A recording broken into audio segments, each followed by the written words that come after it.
देखिए, सबसे बड़ी तो हमें चुनाव आयोग पे ही हम क्वेश्चन मार्क लगाते हैं, क्योंकि चुनाव आयोग की एक नहीं, मैं 10 कमियां गिना दूंगी। 10 घंटे काम करने के बाद भी अगर किसी की बैटरी 90% चार्ज है तो यानी वो ईवीएम इस्तेमाल नहीं हुई, तो चुनाव आयोग पर हमें कोई विश्वास नहीं है। इसीलिए वो ईवीएम को हटाने को तैयार नहीं है, चाहे कितनी भी अर्जियां लगा दो।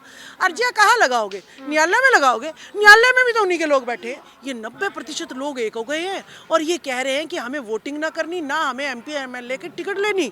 तो इसका मतलब जितनी पार्टियां ये इनको टिकट देती है या इनकी वोट लेती है, इनका शोषण इन्होंने किया है। एक मैसेज पूरा विश्व में जाएगा कि लोकतंत्र खतरे में है। आपने नीतीश जी का भी हाल देख लिया, बीजेपी ने खत्म कर दिया उनको।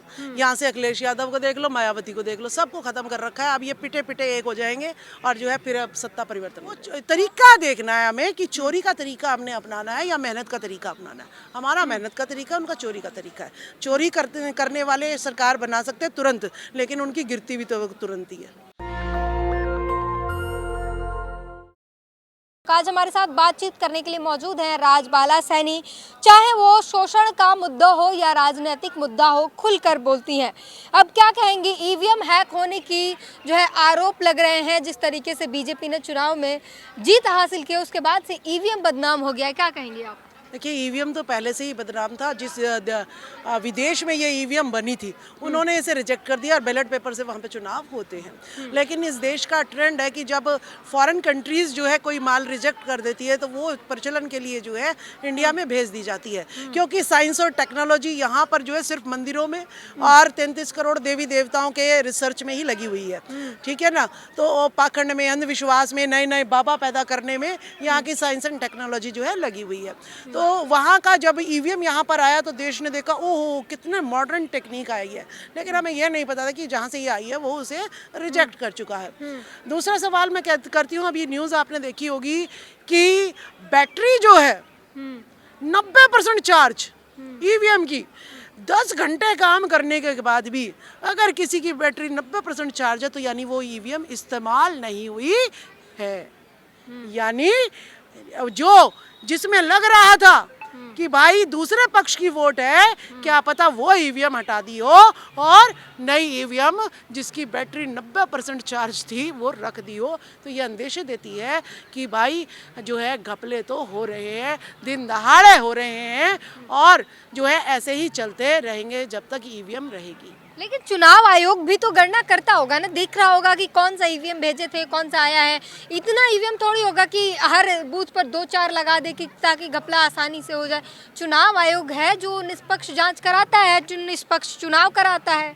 देखिए, सबसे बड़ी तो हमें चुनाव आयोग पे ही हम क्वेश्चन मार्क लगाते हैं, क्योंकि चुनाव आयोग की एक नहीं, मैं 10 कमियां गिना दूंगी। चुनाव आयोग कहता है कि एक कैंडिडेट सिर्फ इतना खर्चा करेगा एमपी और एमएलए के इलेक्शन में, लेकिन उसके जो स्टार प्रचारक है उसका एडवर्टीजमेंट इतना तगड़ा होता है। वो किसके नाम पर होता है? वो पार्टी फंड के नाम पर होता है। उसे कैंडिडेट जो है कि खाते में नहीं दिखाया जाता। अगर मैं कैंडिडेट हूँ, कहीं एमएलए का इलेक्शन लड़ रही हूँ और मेरा प्रचार जो है पीएम करने आता है या कोई किसी स्टेट का सीएम करने आता है या कोई और गवर्नर करने आता है या एमपी करने आता है, तो उसका जो खर्चा है, उसकी एडवर्टीजमेंट है, टीवी में मीडिया को जो खर्चा है वो सारा पार्टी फंड से लग जाता है। तो मेरा जो कैंडिडेट का जो खर्चा है वो बच जाता है, तो उससे जो है मैं दूसरे काम कर सकती हूँ। लेकिन ये बहुत गलत है।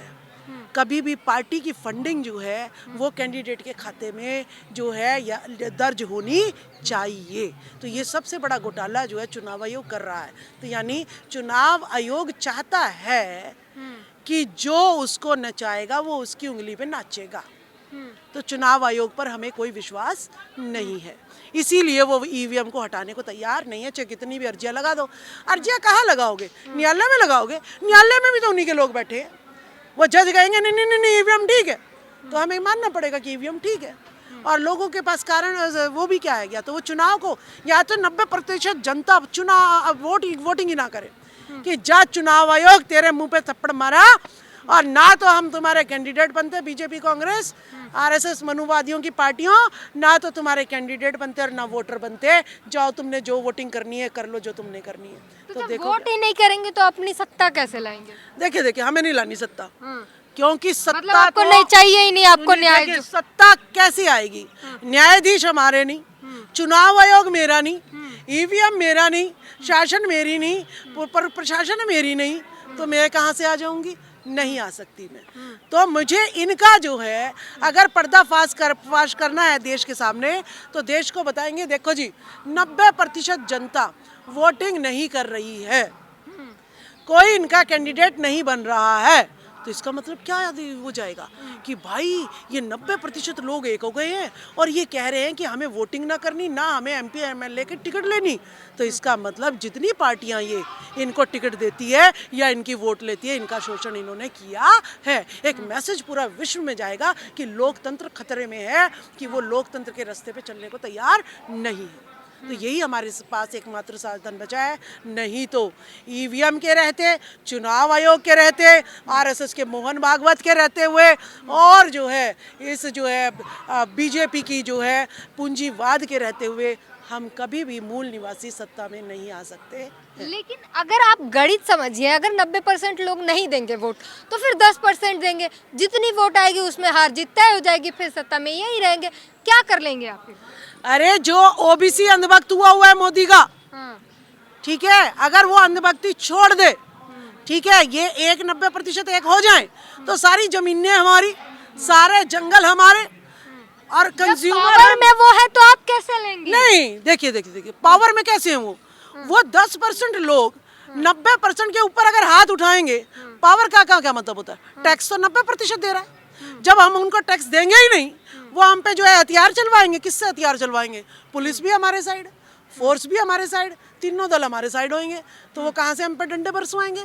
डंडे बरसवाएंगे ही नहीं वो, तो वो 10% जो है खुद जमीन पर आ जाएंगे और फिर हम अपना चुनाव करके अपनी सत्ता जो है हासिल कर लेंगे। यही एक रास्ता है एकमात्र। बाकी ये चोर लुटेरे, कभी कांग्रेस आ जाती है, कभी बीजेपी आ जाती है, एक सिक्के के दो पहलू हैं। क्या लगता है अगर ईवीएम हैक ना होता, ईवीएम का अगर ऐसा कुछ जैसे कहा जा रहा है वो सब कुछ ना होता, तो अखिलेश यादव, चंद्रशेखर रावण और मायावती का स्कोप होता? देखिए, ये जो है आपको मैं बता दूं कि स्कोप जो है ओबीसी एससी एसटी का, ये मनुवादी लोग जो है इतनी आसानी से नहीं आने देंगे, क्योंकि जब एससी एसटी ओबीसी का स्कोप अगर हो गया तो इनका स्कोप खत्म हो गया, इन्हें देश छोड़ना पड़ जाएगा। ठीक है, तो वो अंग्रेजों भारत छोड़ो की जो कहानी थी वो मनुवादियों भारत छोड़ो पर आ जाएगी।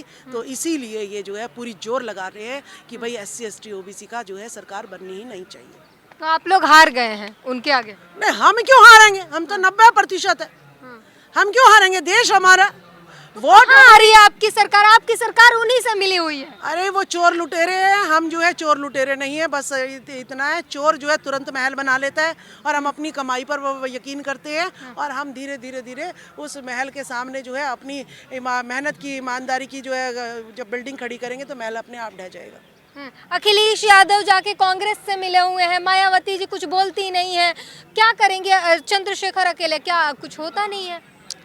देखिए, कोई बात नहीं, जो है अभी अलग अलग पिट रहे हैं, समय आता है, हर किसी का जो है घड़ा भरता है, और जो है समय आ रहा है। शोषण जो है आपने देख लिया होगा, भूपेश बघेल का हाल, अशोक गहलोत का हाल, और जो है ना आपने नीतीश जी का भी हाल देख लिया, बीजेपी ने खत्म कर दिया उनको।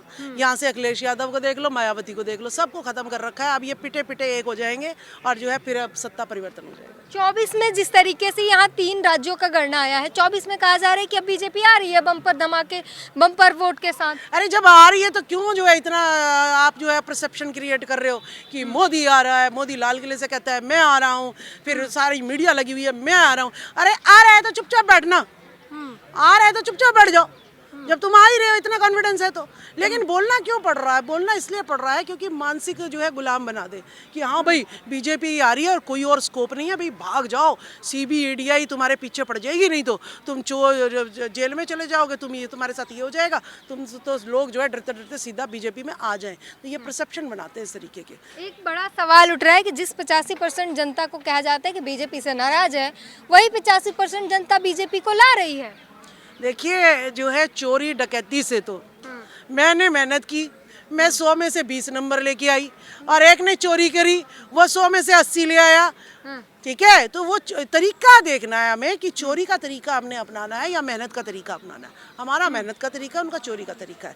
चोरी करने वाले सरकार बना सकते हैं तुरंत, लेकिन उनकी गिरती भी तो तुरंत ही है। ठीक है, कब तक मेहनत करते रहेंगे आप? हम अरे मेहनत करने के लिए पैदा हुए हैं। भारत का एक एक जो मूल निवासी है वो मेहनती है।